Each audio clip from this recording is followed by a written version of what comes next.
Hey, welcome everybody to the Relume live stream. I'm Josh and I am here with Adam, and we are co-hosting today's episode on our very first Loomer Limelight interview. So this is where we bring on amazing designers from our community, shine a spotlight on who they are, what they're doing, and learn some amazing things from them. So, how's it going, Adam? You excited for Hey, today? I am very excited to chat with Jordan. Can't Yes. wait.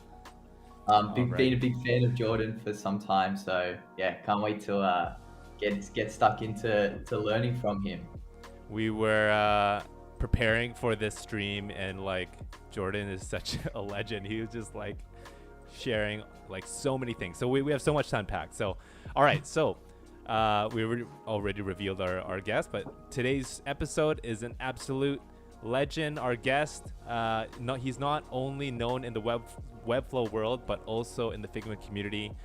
He's a UX UI product designer known for some amazing projects such as Goodbooks, which he successfully sold, the Untitled UI design system, which was ranked #1 on Product Hunt and Gumroad. He also made the Untitled UI icons, and currently he's working on Himalayas. It's an amazing remote job board. So, streaming in from Melbourne, Australia, ladies and gentlemen, please welcome Jordan Hughes. Oh, hang on here. I got it. Boom.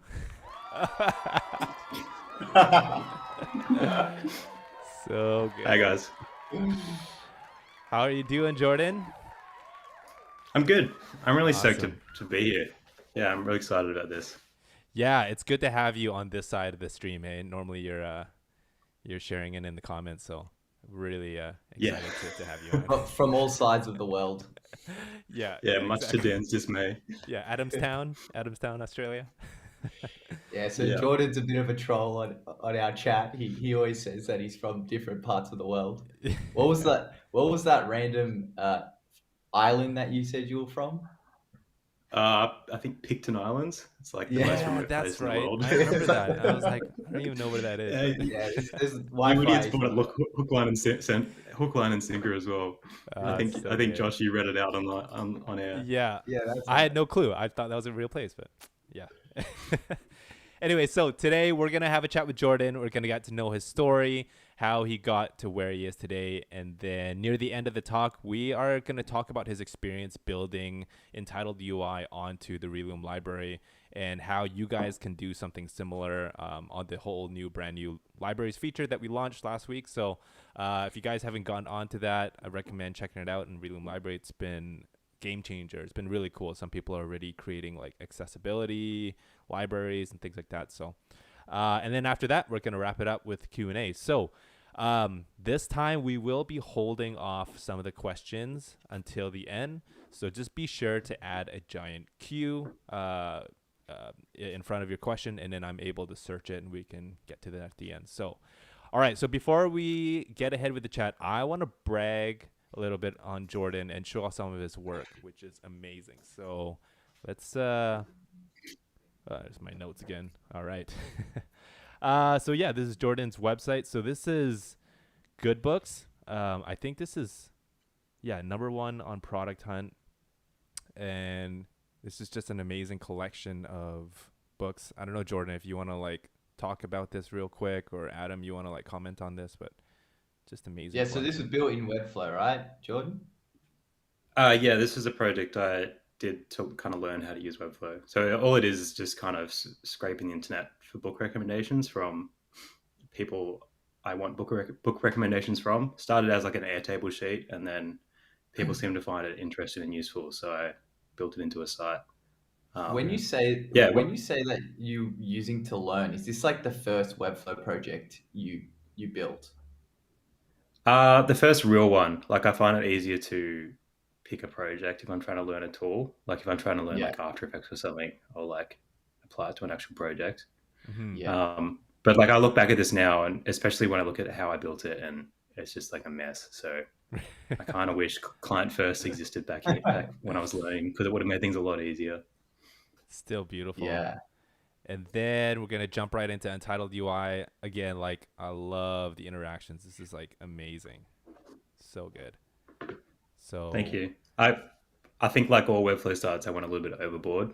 Like it's a pretty slow site, but Yeah. that's part of the fun. Like I feel like that's has a little bit of a wow factor, so it's important. So good. For And sure. yeah, so you guys can preview that in Figma.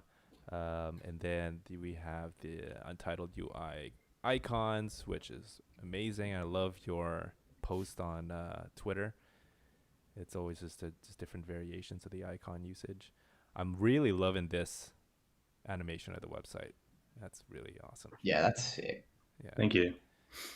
And then finally, this is your current project, Himalayas. So Yeah. yeah, you want to share a Hey little Jordan, I bit take about? it you like purple. Yeah, I know. It's become we only really realized that after we, like launched Untitled and everything and the icons, it becomes a very prominent purple on my projects. But Himalayas is the main project that I'm focused on at the moment. And Mm, it's nothing too exciting. It's just a remote job board. But we kind of looked around at other remote job boards on the internet, the ones that are doing really, really, really well. And we're kind of shocked by how poor they were executed in terms of SEO and design. So mm, we just wanted to have a crack at doing it better. And it's a really fun gotcha. project to work on. I'm working on some really smart people, my friends Jack and Arby. So it's great. Nice, nice. Yeah, so that's some of the work that Jordan's done. Obviously, really, really amazing. We haven't even like cracked open the whole Figma UI kit for Untitled UI, but yeah, maybe. First off, let's welcome the guests. Let's see who's all in the house here. We got Mike. Welcome. Sean is in the house. Liam, Adnan, Aaron, good to see ya. We have James, Dan, good. Jordan from Adamstown. Adamstown. Happy, welcome. Awesome, guys. All right, so yeah, let's just dive into it. Jordan, if you can share a bit of like your background, what, like, what was the mindset? Like, what kind of student were you when you were in school? Were you kind of like the class clown? Were you just an avid designer? Were you more into business? Like, yeah, like, what were you like when you're growing up in school? um, Good question. I look back at school and I didn't really know what I wanted to do. Like up until I was, not many people know this, but up until I was like 18, I thought I was going to be a professional drummer as a career, like a Oh, studio drummer. oh wow, Um, but yeah, I took a really pragmatic approach to school and just followed the curriculum and did the bare minimum. And like my parents would call that lazy, but I just think that's being efficient. So I got decent grades, but when I left school, I didn't really know what I wanted to do. I took like right, a couple of years off and I worked over in the UK for a bit as a teaching assistant right, and decided, yeah, I did that for long enough that I realized I didn't want to do that. I don't have the patience to deal with kids. So came back to Australia and then did a Bachelor of Business in Finance and Accounting, which is kind of like the new arts degree. Like it's the degree you do when you don't know what you want to do. So yeah, that was another 3.5 years of procrastinating. But interesting. yeah, I guess to answer your question, like I wasn't really into design at all when I was in school. Like I Mm, dabbled in Photoshop and stuff, but never really took it seriously. My school didn't really have much of a computer science or like design faculty or anything like that. right. I think that's I one of would the have. most. Oh, go ahead, Adam. No, no, go, Josh. Sorry. I think that's one of the most amazing things about you, Jordan, because you basically just started this whole design, career, or like you started getting known back in like 2019, or maybe that's when you started like Webflow. But the fact that you can pick things up like design and then apply that so Mm. quickly, that's like, yeah, really really cool. So excited to kind of get behind that. Adam, you're about to Thanks, say man. something? Yeah, Yeah. I was just wondering. I was just wondering, like, how did you go from like, what did you do after school? Because I can totally relate. I think we're of similar age. At school, you don't really know what's out there. You don't really know like that. At the point that I was at school, product design wasn't even really a thing. I think product design Mm. became more of a thing after mobile, which was like around like 2008, 2009, 2010, and so like what did you do after school and like how did you make that decision to go into teaching, because yeah, that's quite different to where you've ended up.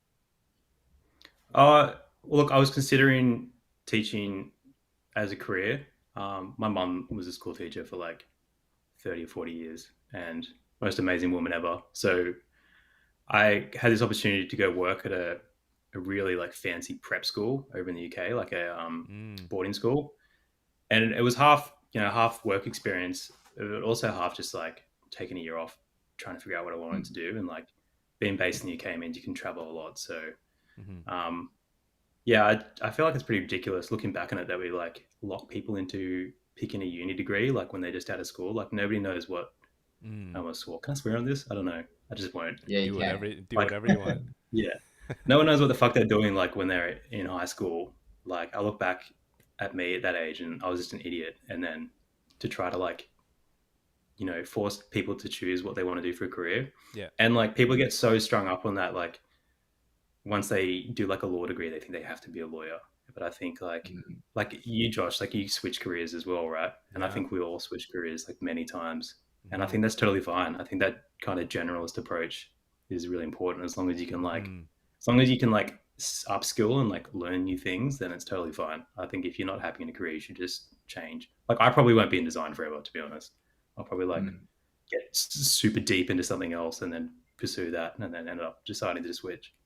Was that kind of your approach when you're diving into education and in the UK? Like you just went super deep into that space, and then you kind of like looked into everything, and then you kind of concluded, okay, from what I've seen, it's not for me. Move on to the next thing, and then you just like do a deep dive into the next thing.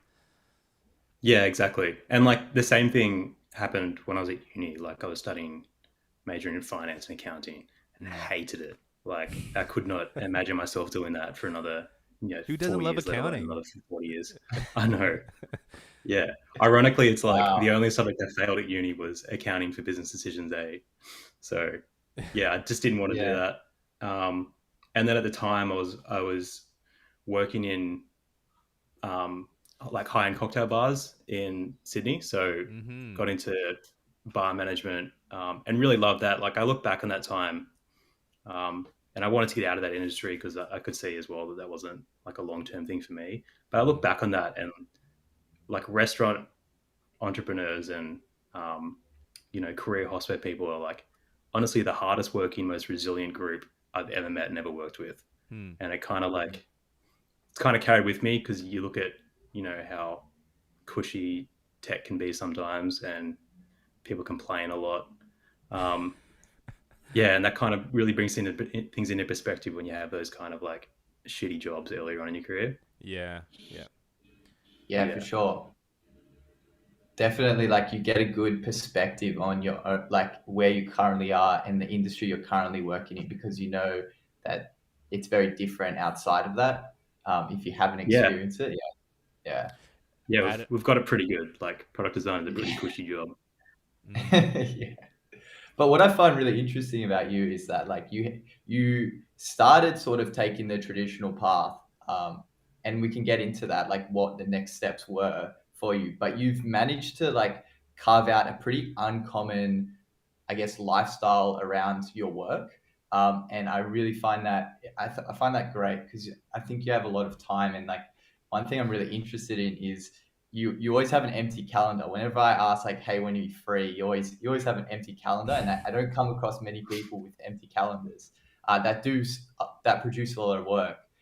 So I mean, I guess it makes sense why you produce a lot of work. But yeah, I'm also interested in like understanding, I guess this builds context around why you are the way you are today because you have sort of gone deep into things and have said no, it's not for me. I want to do this differently, and like it just makes sense now as to why that happened. But yeah, I guess we can go into like once you have sort of determined that accounting wasn't for you. Like, how did you get into the tech world? Like, what was that sort Mm-hmm. of step like?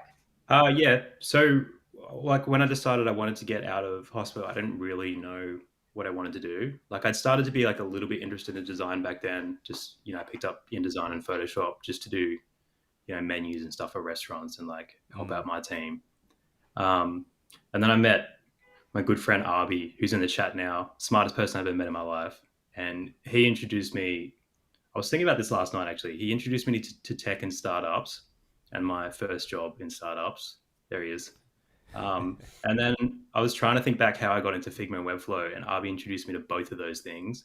Arby gave me the book Refactoring UI, which like really opened my eyes to product design. So I met Arby, and then we were employees 1 and 2 at a really high growth fintech startup in Sydney. And that was a really great experience for me because you kind of get thrown in the deep end and you have to wear a lot of hats. And I honestly think everyone, while they're young, should work in like high growth startups, or at least like early stage startups, because you do have to wear a lot of hats and you have to upskill, and there's not anyone to complain to, and there's just so much more opportunity to like grow and progress in your career, if that makes sense. We used to have this psychopath boss, and he used to just say, "You'll figure it out," and he'd give us some impossible task to do, and then we'd have to like figure it out or like quit, And I think that's really, really good. Like it really builds resilience, and it teaches you to like be resourceful with everything.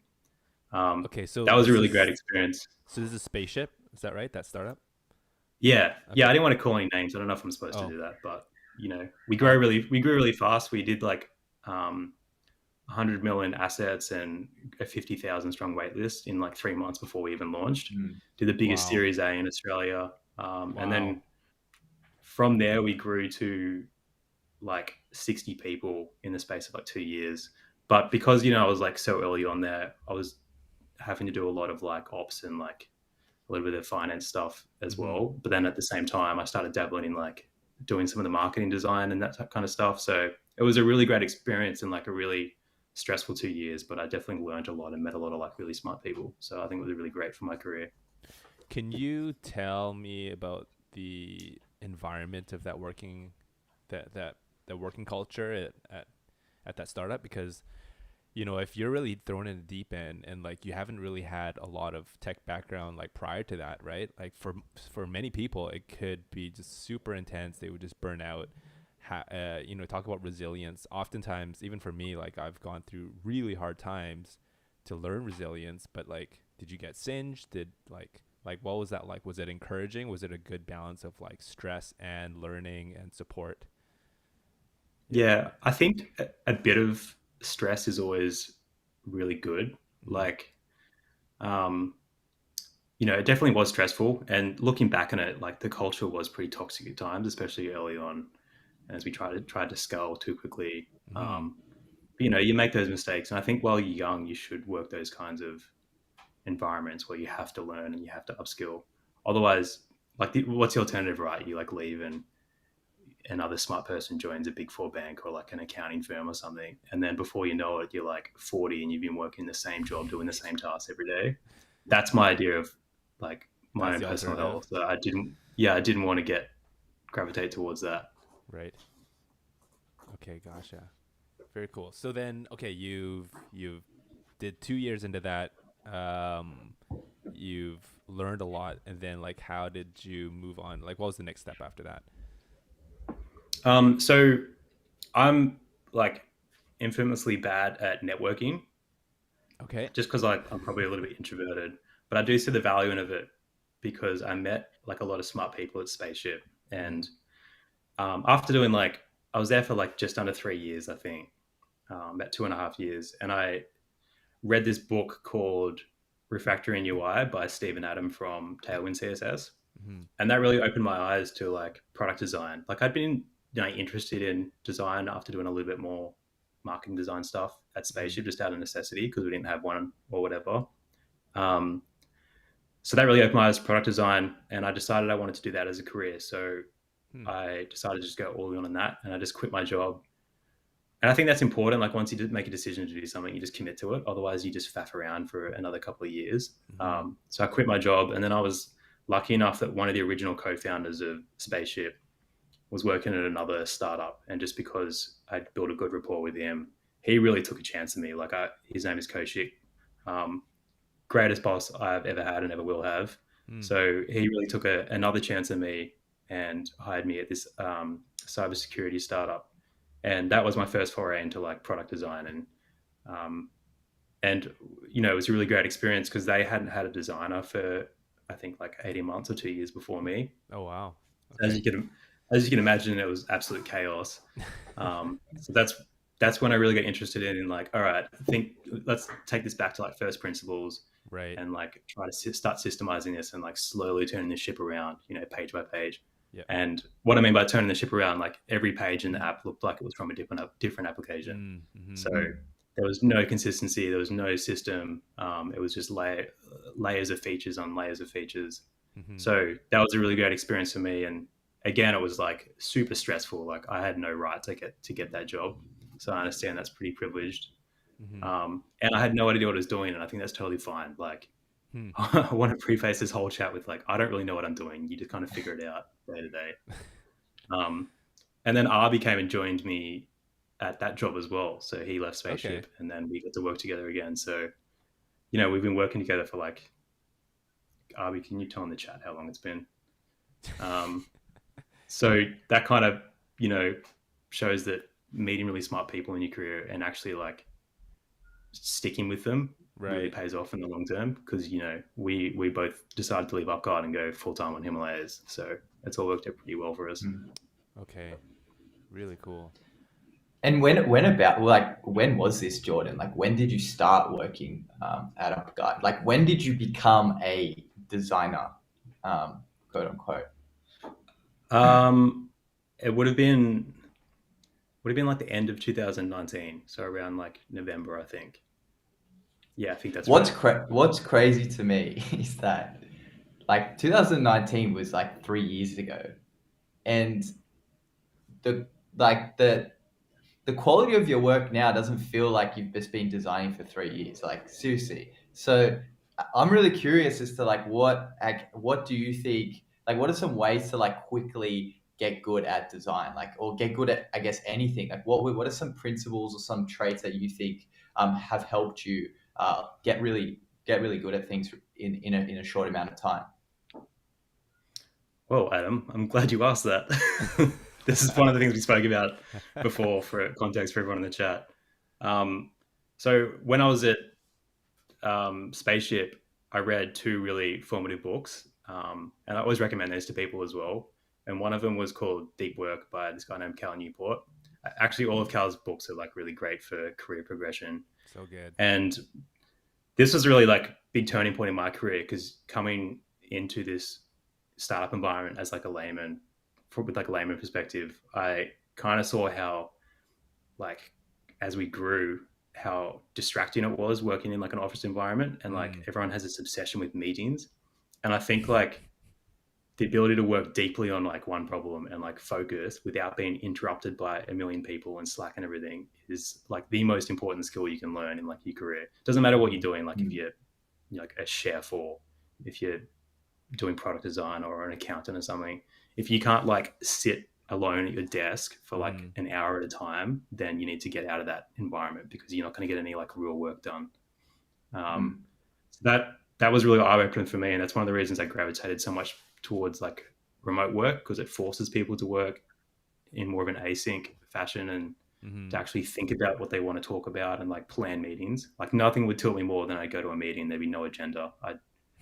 I'd just raise my hand and say, can I leave? Like I've got actual work to do. You guys are just procrastinating, because people will waste your time if you let them. So you've got to like really draw a line somewhere.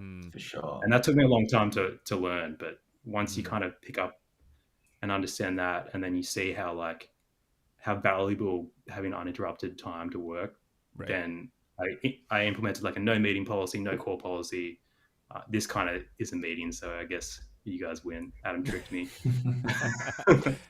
So like it's not so strict. If I want to have a meeting, obviously you can have one. If I think it's worth doing or valuable. So like I'll occasionally have a chat with Adam and Dan and just to plan stuff, which is great.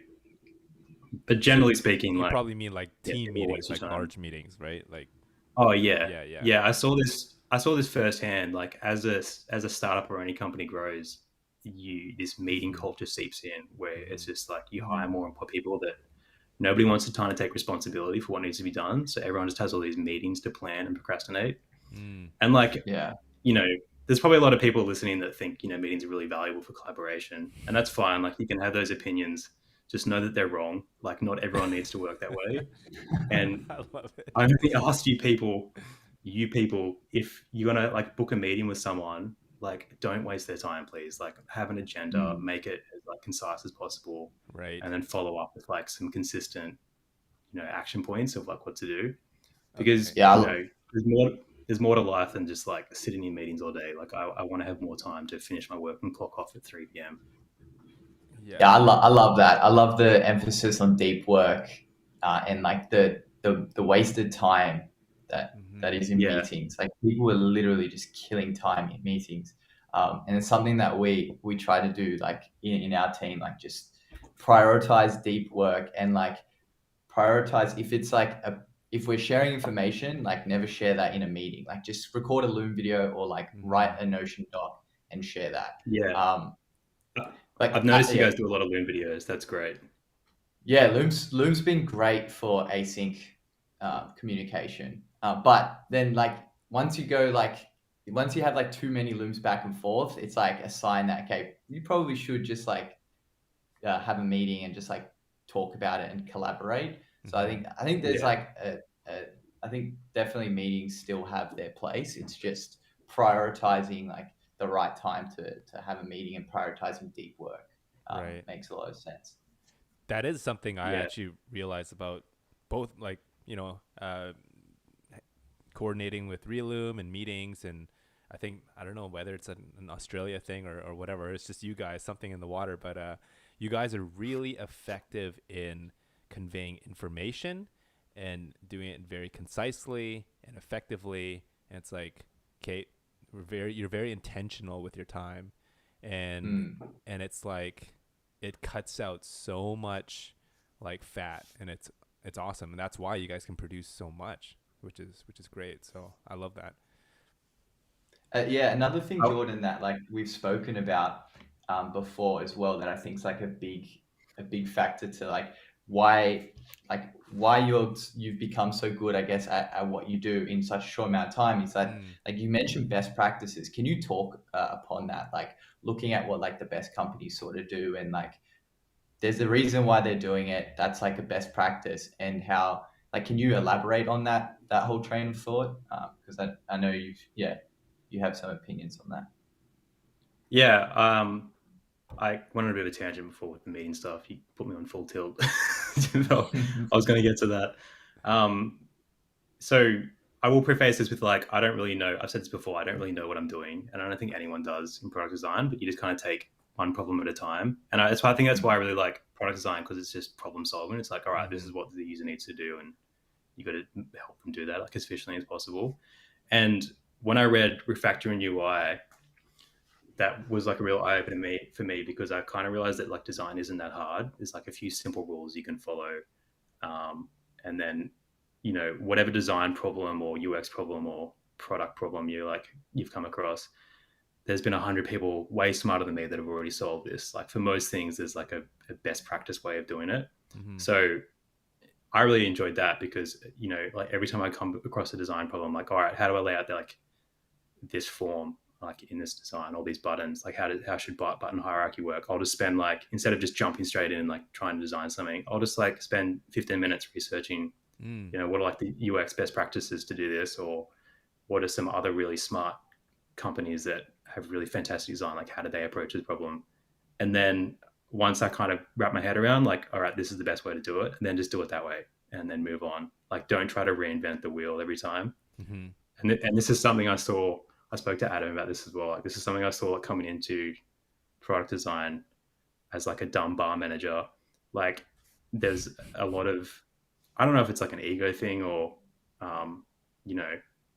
people trying to be overly creative, but product design is very, like a lot of the time it's very systematic and like, there are like rules. And for good reason, right? Yeah. I saw so many, like there's people, as users, you kind of become familiar with like ways of doing things. And as soon as like a designer changes that for like some arbitrary reason, then it's confusing. You have to like relearn that pattern, if that makes sense. So I'd see so many like senior designers who will just come in and like just design the most cooked stuff. And then as soon as you try to say, oh, like, Airtable did it this way, like, I feel like this is more intuitive, then they'd, put up these barriers and they wouldn't want to change or like consider another way of doing it. So I think it's good to like think about these things from first principles and like go back and look at actually what the best practices are rather than, I wouldn't say that I'm a good designer at all. Like, honestly, I just Damn it, kind of look at Jordan. like, okay. Now you're making everyone feel bad. I know, but like if you think every about good it, designer says that. I know, but No, like I if you're totally getting, get it. I totally get what you're saying. I think with product design, it is very much that. Maybe with web design, it's a bit more creative in a Mhm. way. yeah, But like I agree with what you're saying, Jordan. Um, Man, I'm the same. Like if you look at like what we've done with the Relume library, we've just looked at Google Drive and we've said, Mm. let's do that. That's good UX. People understand that. Google solved the whole storing in folders situation. yeah. Let's just do that. Like And the thing it's is, just like, that Google's invested tens of $1 million into like UX Right. research to figure that out. Like, exactly. don't try to like think that you're so smart that you're gonna like do it better than them. Like, Exactly. just do it that It's way. an ego thing. It definitely, Yeah, I think yeah. it is an ego thing. It's having humility and just like realizing that like you don't have all the answers and there's best practices out there. Yeah, I can totally agree with that. How do you guys like um kind of change your mindset to that, right? Because I think especially for designers, creatives, they want to kind of like leave their stamp or their mark on like making it Mm. extra pretty or just tweaking it that much nicer on top of what's already good. How did you guys learn that lesson to be humble and like get the ego out and go more for like effective and practical design? Like, did you have to learn a lot of those lessons? Did you have to kind of go through that already? I'll let That's a good Jordan go. question. Um, I think of a lot of it. Like, I really struggle with brand design. I found like I'm just not that creative when it comes to that kind of stuff. So that's something I've been trying to work on. Hmm. So it got to the point where like I can look at earlier on when I was trying to learn, like in like 2020 and stuff, I would look at the work that I was producing and then compare it to like, what world class work looked like. And you can kind of see, like, if you look at it subjectively, it's like, all right, this is like way more polished. I've got to dial it back a bit until I'm more confident with this kind of stuff, Mm-hmm. if that makes sense. Mm, So, it's kind of like trying to remove, as Adam said, like having a little bit more humility and like removing the ego from your work and realizing, all right, I'm not quite at that level where I can like finesse this to the point where it looks as nice as Stripe. So I'm just going to bring it back and like keep things simple until I can kind of progress to that point. And that's what like one of the reasons I started doing these like daily experiments as well, is because they're a platform for Mm. me to explore different ideas and like try more interesting stuff, but still using the same base components from Untitled UI. Okay. Yeah, so I it's kind of like, it's half marketing, but it's also half me trying to hone my craft as well and like practice it daily. mm, mm. Nice. Nice. So I guess that's like a good segue to like Untitled UI. Like it's like how did you get started with Untitled UI? Like Mm-hmm. what was like sort of the idea that came to mind? How did you decide that okay, I want to do this? So when I mentioned earlier that like I left Spaceship to work in my first like design job at UpGuard, and they didn't have like any kind of system in place. So I looked around the internet, as I do, just trying to figure out like what's the best way to approach this problem. And I looked at like some of the larger company design systems and how they approach it, and learned Storybook and that kind of stuff. And then Nice. just by the nature of trying to learn as much as possible, I looked into like the ones that were for sale to see if I could use a base. And I was kind of, similarly to like Himalayas, like I was blown away by like how low the bar was in terms of quality for the best selling UI kits. Mm-hmm. So I kind of like started building it for myself, like, oh, this is what I would want to use as like a starter kit. And then it kind of, just grew from there. And then we actually, the first iteration of Untitled was like the Himalayas design system. So the component library that we use for Himalayas.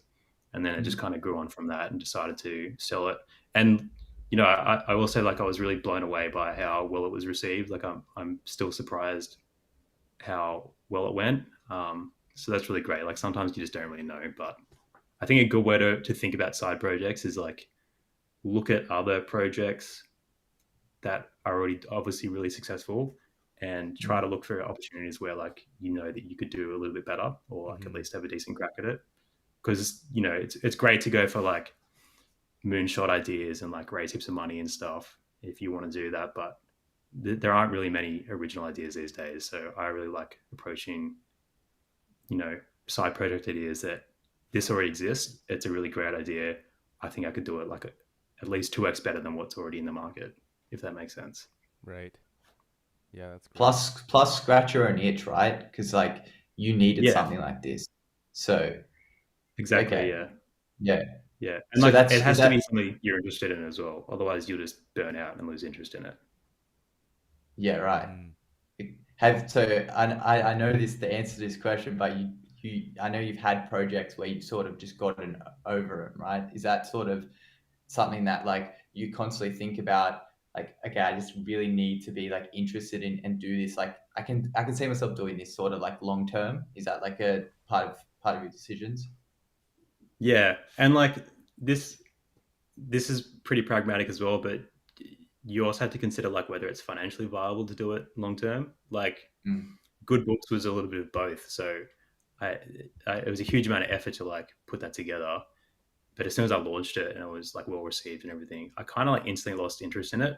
And part of it was Oh, because, interesting. you know, I was kind of sick of like doing the research and keeping on top of everything and, you know, building the site.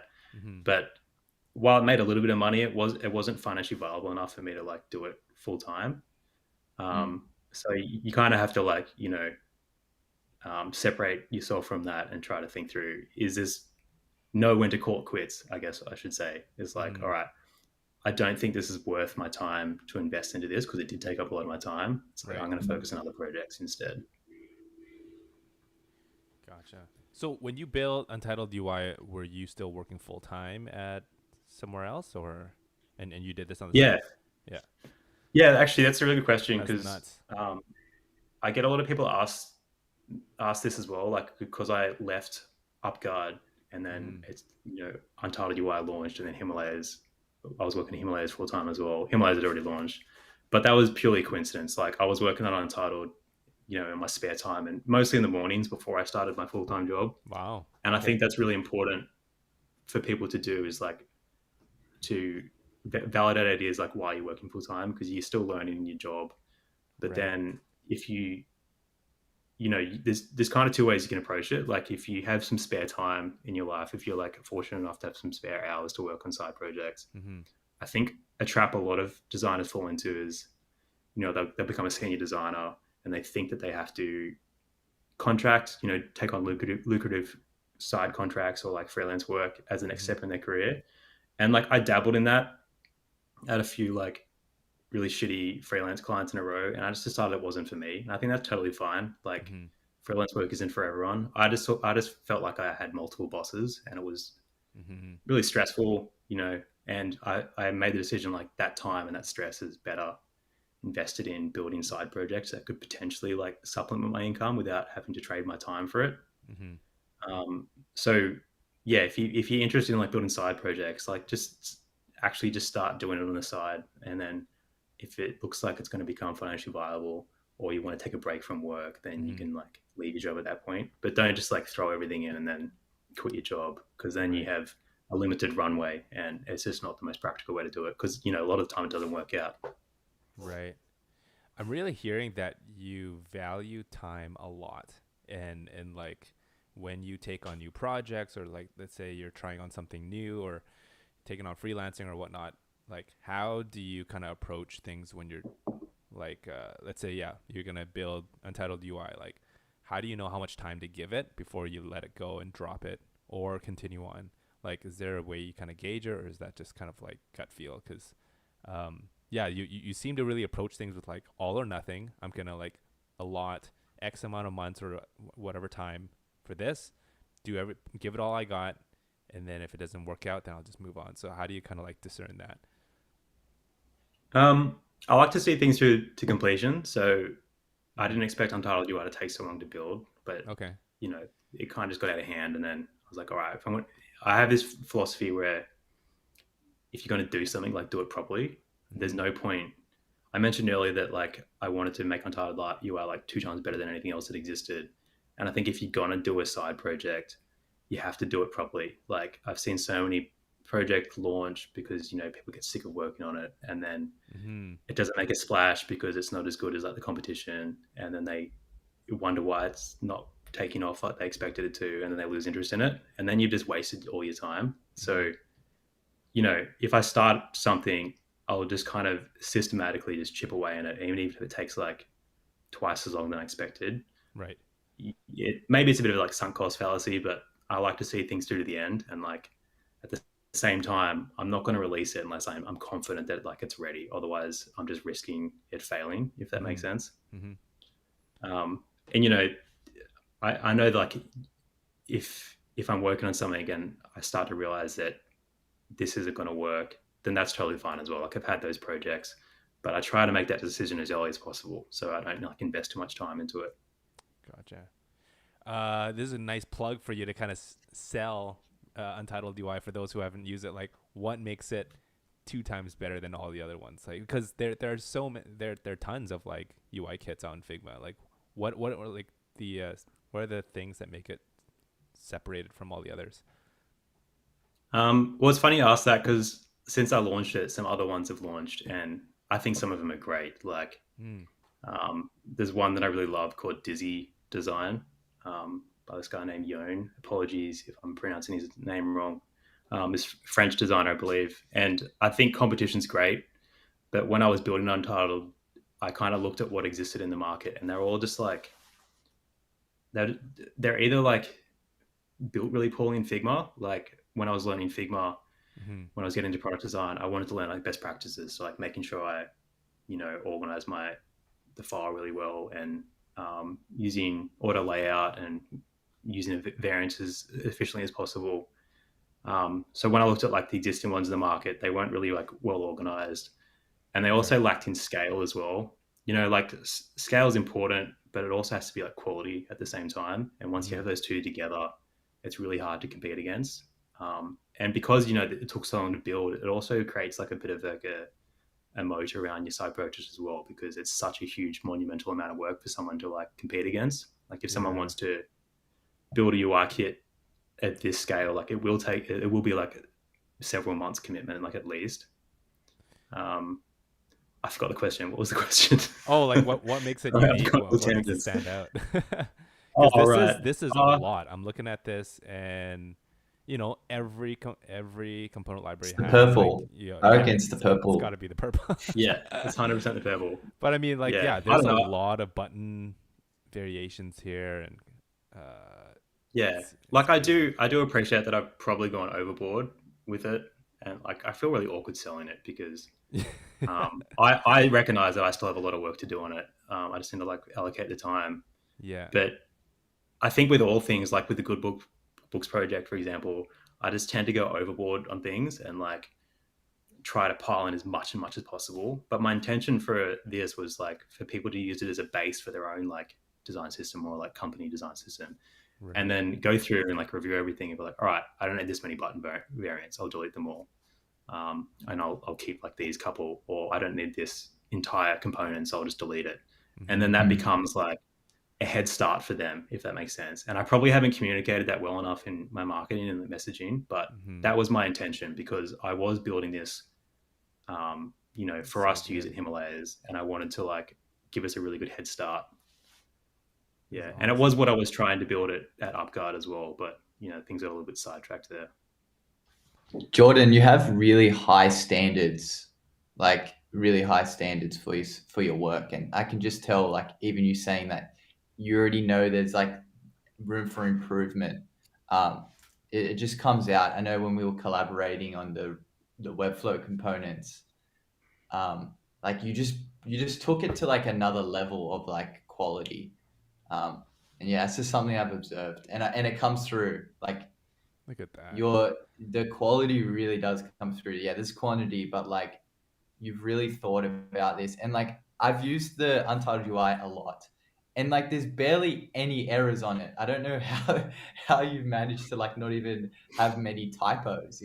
It's just like, yeah, you have a good high standard of quality of work and like a good eye out for detail. And yeah, couldn't recommend this kit enough. It's been a huge inspiration for the Relume library components as well. Oh, thanks, man. Yeah. All right. Enough like toting on Untitled UI. It's making me uncomfortable. good. with That's my the intent. perfectionism stuff, I still find errors in the kit, which like amazes me because like I try to go through it with a fine tooth comb, and I just gotta dig into this. This is so nice to see. Look, but yeah, you go yeah, ahead. You go ahead. some parts of it I look back and cringe a little bit, but I think that's part of like evolving as a designer. Like you kind of keep growing. If you don't look back at like your designs from a year ago, like then you're not really evolving. But on the perfectionism stuff, I know Adam and I have talked about this before because Adam and Dan have this really great like duality where I think Dan's like the let's just ship it, let's go, like let's keep the business moving, keep the momentum up, and then Adam is the guy battling with the same demons that I have with like everything has to be perfect, let's slow it down. But I'll die on this hill. Like I feel like if you're gonna stand out at anything you do, it doesn't matter if you're like doing design or something else, like you need to just aim to be the best at it. Not the best in the world, like you're not going to be the best in the world at anything, but just the best to your ability. And I think that mindset, that like lifelong learning mindset, is really important because it helps you focus and stay motivated. And as long as you're improving like a little bit each day, that really compounds over time. And then before you know it, you're like world class at whatever you do. Not saying I'm a world class. I think I'm not a great designer, but I'm trying to improve each day. And I think that's all that matters, because the alternative is you get stagnant and then you become one of those senior designers that doesn't want to learn how auto layout works in like Figma. You know what I mean? You're really hating on this senior designer that you worked with. Yeah. All those I will senior forever designers, dunk on, quote unquote. yeah, don't think you started on Instagram designers. Nah, they're all right. Man, we have so much. It's like 45 minutes in. I wonder if should we like kind of crack at it into Q&A or anything else we want to cover. I do want others to kind of ask and have the opportunity. I do want to mention one thing. When I was talking about Deep Work, that book by Cal Newport, another really formative book for me was Atomic Habits. And I sound like every white dude on Twitter right now, but it is on everyone's. You sound like Dan. Yeah, it is a really good book, and it's why it's on everyone's list because it's a really like pragmatic approach to like building habitual behavior. And I think when you combine that with like the ability to work deeply on a problem and like focus and remove distractions from your life, like that's the ultimate superpower. Like they become like a force multiplier. So if you're struggling with either of those things, just read those two books and like try to reread them like once a year or something. Because I honestly, like I have people message me on Twitter occasionally asking like, oh, do you know any design courses or anything I can do? I was like, I don't have any design courses that I can recommend, but definitely read those two books like in succession. And you said Refactoring UI, that was like your introduction into like product design systems, things like that, right? Yeah, absolutely. Because I was looking at how I could improve, when I was like dabbling in marketing design and like working on the Spaceship website a little bit.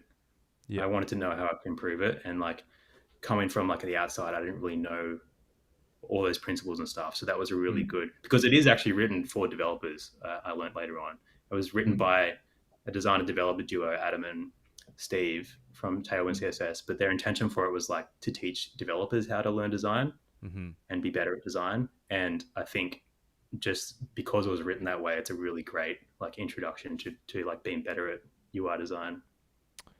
Yeah, I find with like design books, what are your thoughts on design books? Like Refactoring UI is very practical. It's like, here's what you should do, here's what you shouldn't do. But what are your thoughts on design books? I haven't really checked out too many, to be honest. I've started checking out a few more, and I think like a lot of the time they just regurgitate a lot of the same content. But if you're just starting out in design or you're trying to improve, I think you should try to absorb as much information as you can and like do and read as many of these books as you can. And from what I've seen, Tailwind UI is still like the original and the best, and like everything else is just derivative of that. But when you're looking at other resources or doing other courses, also knowing when to like filter through it. Like same with like Instagram Reels. I see some like horrible advice in there, and I'm still pretty new to this industry, but I can have that filter where I'm like, that's bullshit. Like this account is actually like setting people back in design. So knowing when to like filter content, and if you're doing a course and you're realizing that it's like not actually good advice, then just ditch it and just try to find better learning resources. The first resource I ever used, like it's sort of similar to Refactoring UI in its practicality, was the iOS guidelines that Apple used to put out. Like they used to put out like guidelines for how to like build apps. And I remember that was like one of the first things that I actually looked at. And I think it's actually a great, it's a great tool to still use. Like looking at, particularly for product design, looking at like material design guidelines that Google's created. Or any of the iOS stuff. I think Refactoring UI is like a version of that type of content around like design and product design. And yeah, I still look over Refactoring UI sometimes. Like it's got some good advice. Definitely like a resource to check out. But in terms of design books, I've personally found that I get way more value on like non-design books, like books like Deep Work or like Habits, right? Like mindset stuff. And like exactly. Like mindset stuff or like even business like stuff rather than, or psychology rather than like design specifically. Yeah, I think that is totally. If you can train your mind into creating those like business books have an edge to having those habits and those being like very productive like with your time and all that stuff. So I think if you combine that with the creative side, then it's a great combination for sure. Yeah, totally. Yeah, like the design stuff you can learn, but building good habits and like managing your time efficiently, that's the real hard stuff, because motivation is pretty fleeting. At least for me, like I really wake up and I'm like, oh, I can't wait to like design posts for Twitter today. You know what I mean? But if you build those habits and that system, then it becomes as easy. It's like, all right, do this, then I can do this, and then I can like go to golf or something. Can you walk us through that? Like, because I know Adam and I we have an affinity to like kind of bringing in like a sports mentality into design, like very disciplined, very systematic. You just do it, like forget about the feelings, just like put in the work, right? So any tips on like how you approach it, or how do you slowly develop that like over time? I think that's a really good way to approach it. Just like do the work, like, and that takes a little bit of time and discipline as well. Like, I really like to just, it probably makes a little more sense when you read Atomic Habits for anyone listening. The most famous quote for the book is like, oh, you don't rise to the level of your goals or your aspirations. I'm butchering his quote. You fall to the level of your systems. So if you don't have those systems in place, there's going to be days where you're not super motivated to like work out or like eat really well. So then you rely on your motivation, and you only have like a finite resource of like motivation and like discipline each day. So when I was like trying to learn design, for example, or like work on Untitled, Cal Newport has this approach to it where he's like focused. I can't remember what it's called. It's like like you batch a time and then you just stick to that. Yeah, like just batching out time and like kind of segment your day, but also like being really intentional about like what you're doing. And this is something I've been lapsing on a little bit lately. And it's like, batching out, all right, the first 2 hours of the day, I'm just going to focus on like my UI design skills, because like I want to improve on that. And then like during that time, putting your phone away and like actually focusing on doing that and trying to push yourself. Also, another important part of that is like pushing yourself to like the limit of your abilities, so, like trying new stuff and like learning. Otherwise, you're just recycling the same stuff over and over again. And then, the rest of it is just trying to form other habits in like your work day. So like I tried to implement this when I was working full time. Is like I block out time on my calendar where it's like, don't interrupt me. I don't want meetings in this time. This is my time to actually do work. And that kind of ties into deep work philosophy as well. And then just, if you're trying to get better at design or whatever you're doing, like just doing that day in, day out and just grinding on it. And like eventually you're going to get good at it, because it just compounds over time. And then when you compound that over like a couple of years, you're just unstoppable, because like nobody else can consistently do that every day unless they have that kind of system and those habits in place. when's the time for you to do deep work? Is it like is it in the morning, or is it like whenever, or is it at night, or like, yeah, like when's I try to your just best? I try to reserve those kinds of sessions for like the really important shit that I need to do, which usually isn't very exciting. So I'll try to get it done like first thing in the morning, just get it out of the way. And then in the afternoon, I'll reserve that time for like less intensive, like admin work, or, you know, messing around with like a design or something like that. Right. Kind of depends like what I have going on as well. But, you know, and like I will, like, it sounds like I'm taking this really militant approach to like work and everything. But if I have one day, like I went to Hobart on the weekend, and when we got back on Tuesday, I was so hungover that Wednesday was pretty much a write-off, and that's fine. Like, that stuff happens. And if I'm not feeling it like one day, or if I'm really struggling to like focus and like get work done, then that's totally fine. Like, you can miss a day here and there. You just kind of use that time to work on like less important so stuff shocking, and get those out of the way. Blasphemy. you gotta stick to it. I'm not your god. Like, you can have days off.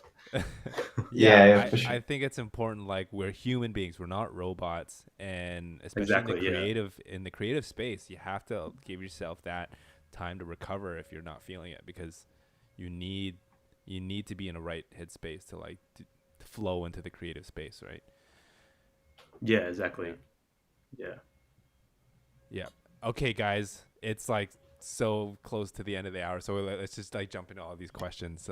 Sorry guys, we've been really selfish with our own personal questions, but all right, let's see here. Okay, Sean, I have zero formal education in computers or design. Do you think it's important to have that to get into a successful tech career? No, I feel like anyone can do whatever they want. I think there's a lot of like gaslighting in design and like tech and development, or anything, any industry, and everyone makes it out it's harder than it really is. But if you just like want to do something, like, you can learn those skills online. You know what I mean? You don't have to go to uni or any of that kind of stuff. In fact, I won't get into that, but I think it's a waste of time most of the time. Gotcha. Mateo says, Jordan, I relate to what you said about having struggled with networking in the past, being more on the introverted side. Do you think this has limited your career opportunities? Interesting. It's kind of hard to know because I don't know, like a parallel universe. I mean, probably, but you know, those kinds of people that love networking and go to those events, they're not the kind of people I want to work with as well. Like, Or that get work done. Yeah, exactly. Like, there is a time and place for like networking, but I'd rather network by like, you know, creating projects and like making useful stuff for people. I feel like has a much higher impact than like, you know, traditional networking where you like cold message people on LinkedIn and all that kind of stuff. Yeah, but if you instead like create like a tool or something that people find really useful, then they know who you are from that. Gotcha.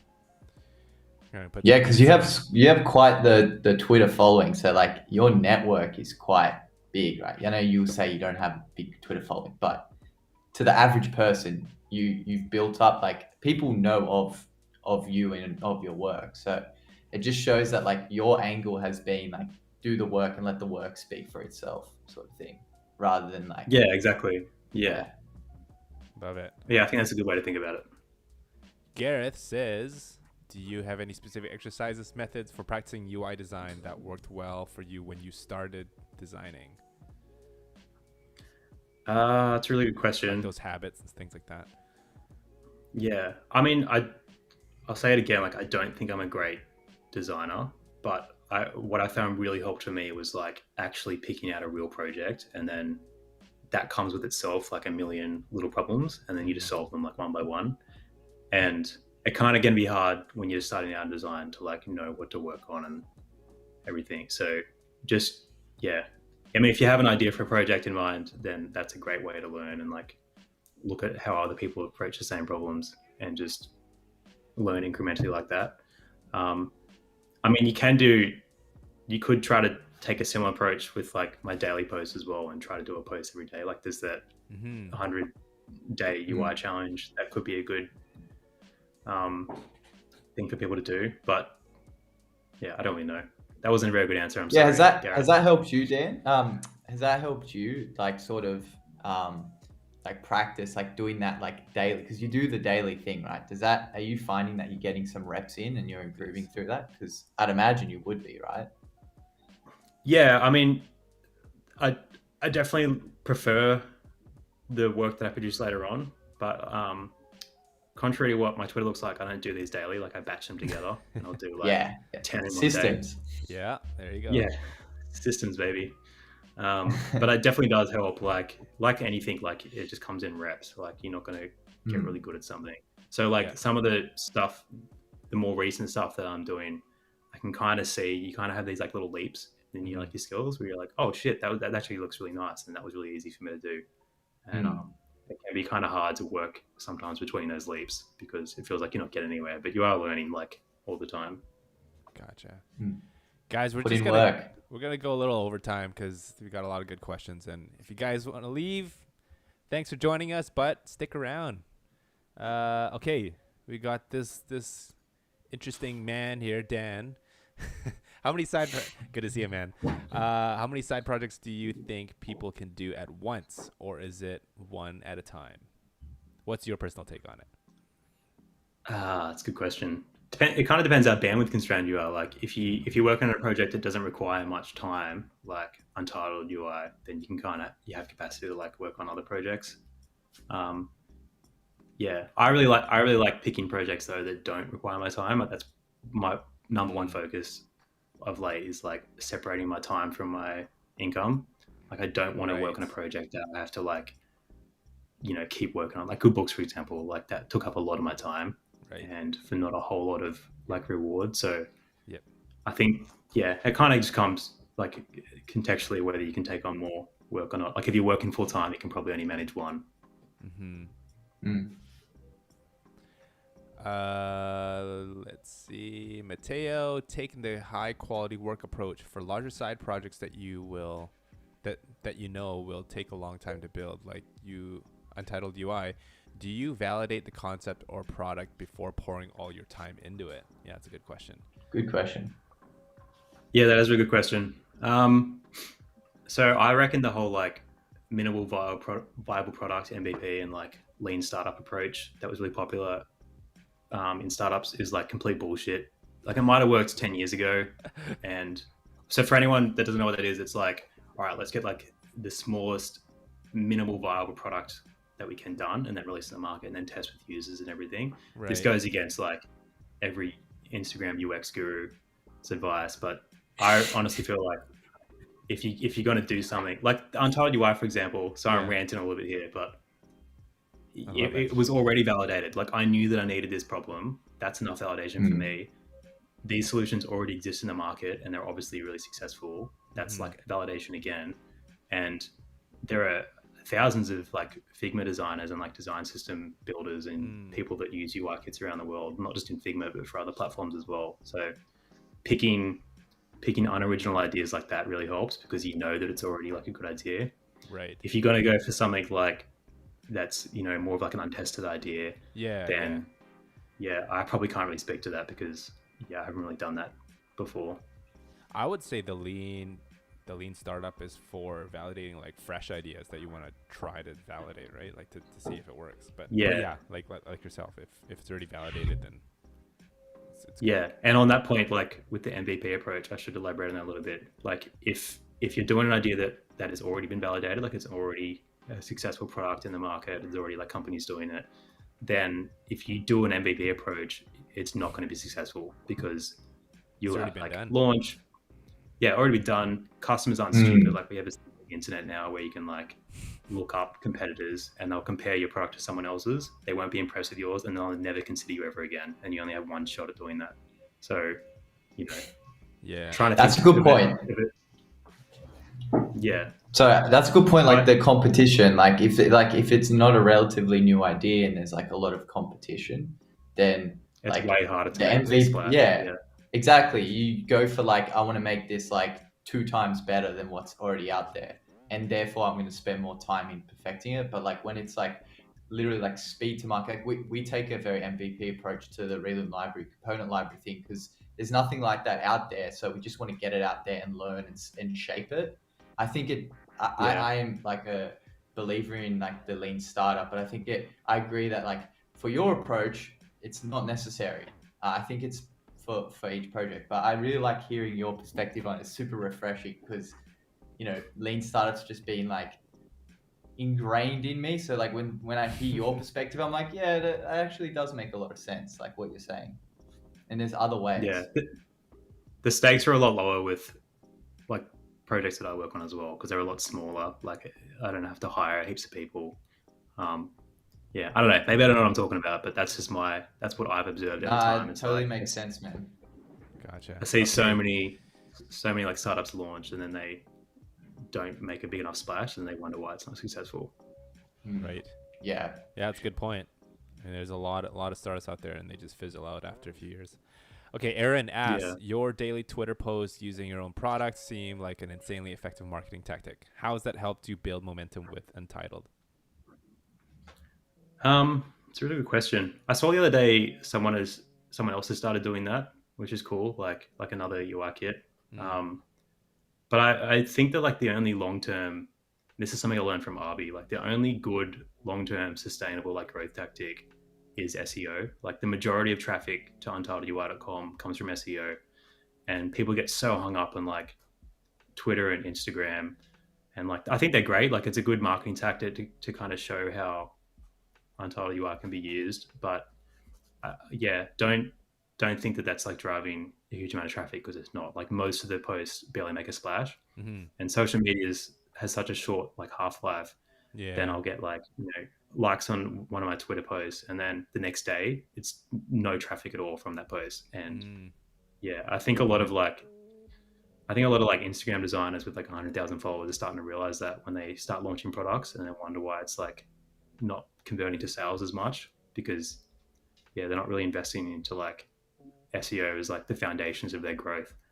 So that's like I think it's good to do and everything, but long term it's not sustainable. Like it's probably not worth my time doing, but I've committed to it now, so I'm just going to do like at least a year of it and just see how it goes. Gotcha. All right, last question. Adam, you want to take this one? You seem to be good at tons of things. For example, your promo videos, GIFs, and tweets are always well created. Are these areas you're focused on learning, like After Effects, marketing techniques, etc.? It's a really good question. So earlier on in my career, I read another book.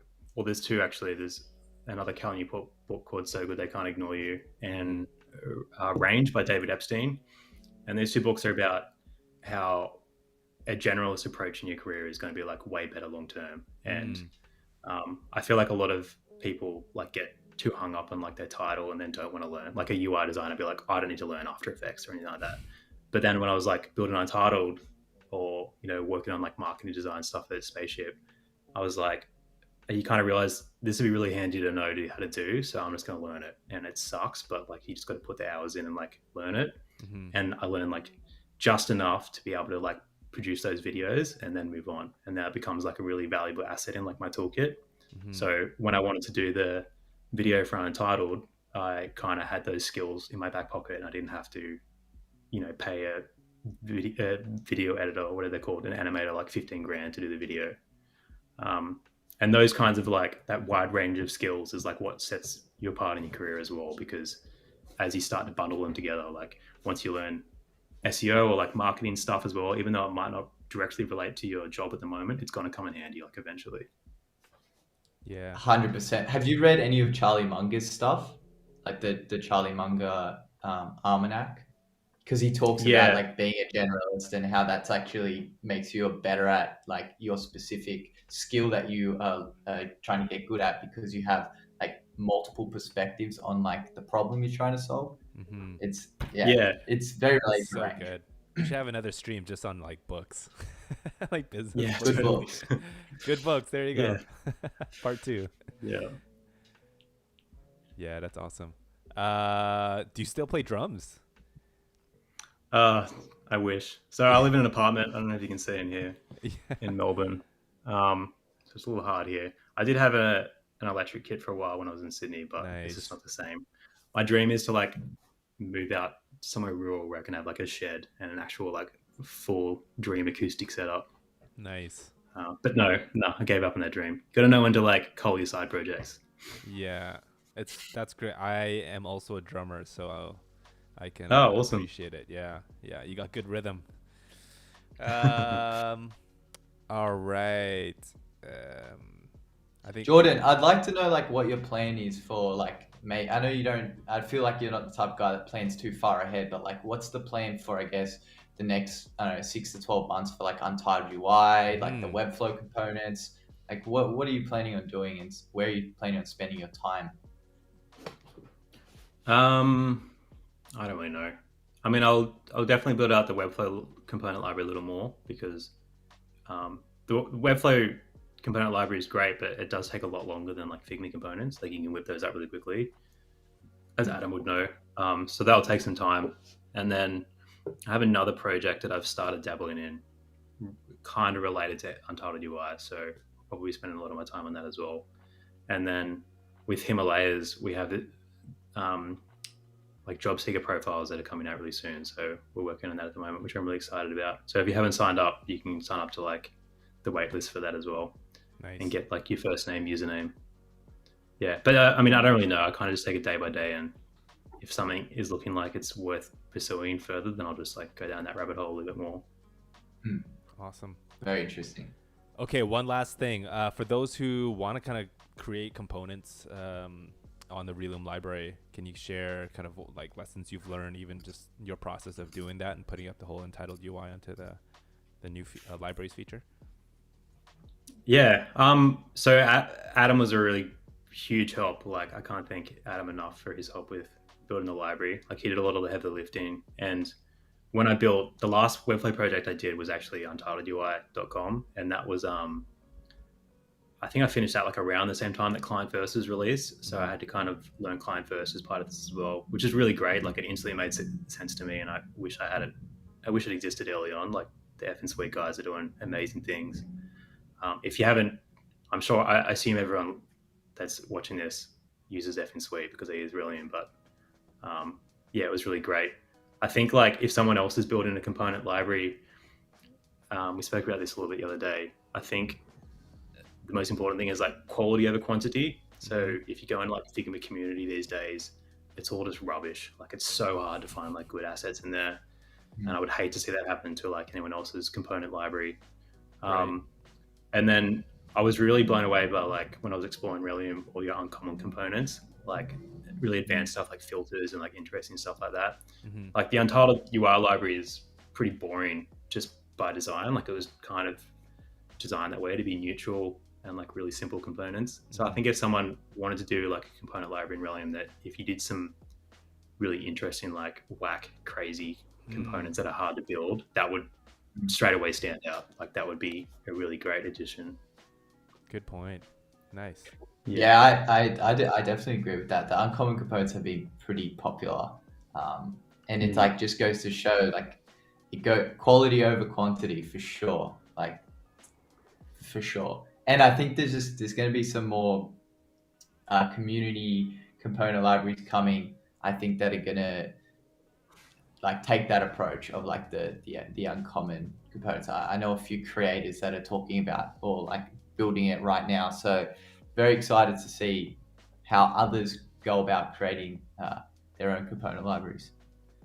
Yeah, I'm excited about it. So when I first discovered Relume, I didn't really, to be honest, I didn't really understand like the whole unstyled component setup, and I didn't know how to use Client First or anything. But then once I started like playing around with it, it kind of like, you know, I had this light bulb moment where I was like, this is going to be so valuable for people building websites. And like, ironically, if I'm building like a Webflow site for a personal project, I don't even use Figma. I'll set up like type styles and everything and like use it to create assets and icons. But generally I'll just design and build in straight in Webflow. So like, Oh, nice. but if I have like a huge library of like pre-built layouts, it would just like speed up my process so much. Yeah. So I'm really excited to see and even better if everyone's using the exact same like naming conventions and the same style system. Yeah, I honestly reckon that's like the future of Webflow, like when people start using component libraries like this. Yeah, Nice. that like I've seen a few comments around like you know, people saying, "Oh, everyone's using client first. How can you differentiate?" It's like, why is that necessarily a bad thing? If we're all using client first, it just means we all speak in the same language, which Yep. means we can all just help each other Yeah. out, which means we can all Yep. use each other's components on each Yep. other's projects, and like it's a network. It's like a currency. We're all trading and we're all Mhm. speaking the same language. It's great for collaboration. So it's a 100%. good thing. So yeah, Yeah. definitely agree. Even if you're an It's agency and you're also working with other agencies across the world and you're speaking that same naming convention and the same design language, then it just opens up way more collaborations for you. So Yeah, it's yeah. all like good. with the roster, like we have guys like all over the world that like they're all using client first, and so you can jump into that and sort of like pick it up if like if like we need to like extend on it. And it's just it is a game changer. Like everyone's speaking the same language, or the same system. Um, yeah, what were you gonna say, Jordan? Oh, along the same lines, like I think one of the most undervalued parts of client first that I've noticed is like it future proofs it. So if like another designer, if you're working at a company, for example, and you're going to leave eventually, another designer has to inherit your mess. And if it's like Yeah. we're already using Yeah. client Exactly. first, it's really easy to 100%. understand, which is one of the things I struggled with when I built UpGuard's site. I didn't have client first, like I didn't use client first to build that. Mm. And that was always in the back of my mind. It's like, oh, this is going to be really hard for someone else to figure out. And I don't know how to make this easy for them. Mm-hmm. Yeah. Mm. So just trying Yeah, to be because considerate they of like other people that use your work. Yeah. yeah, totally. Like I came from the construction world and engineering, and we all have, like universal standards, codes, and stuff like that. And so just, you're bringing in laborers from all around the world or whatever, and just having, again, that same set of standards, it's just way better.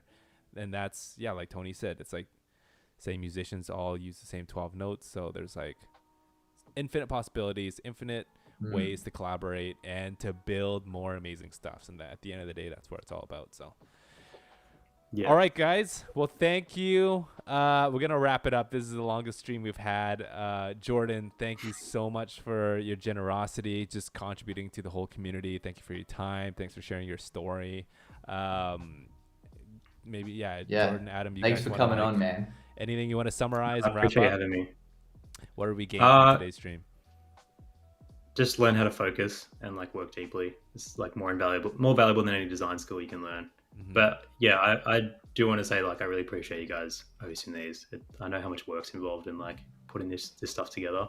Oh, and yeah. I'm really stoked to let you guys into the community. Nice, Thanks, you. man. It's always fun. It's awesome to have you on. Yeah. Cheers. All right. So real quick here. Sorry, Jordan, I'm just going to keep you on for a little bit. Some quick announcements.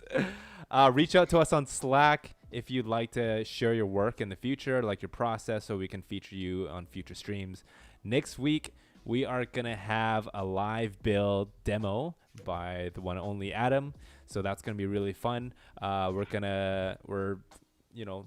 choosing between two famous websites right now. We're kind of debating, so we might put that on Twitter and you guys can vote. And then the Rumble is at the end of the month. We're looking to represent agencies. So this month, if you guys want to challenge any agencies and you're an agency, DM me on Twitter. It's going to be really fun. So, all right, that's it. So thanks so much for your time. Again, Jordan, thanks for hanging out with us. Have a great week, and we'll see you next time. Bye-bye. See you guys.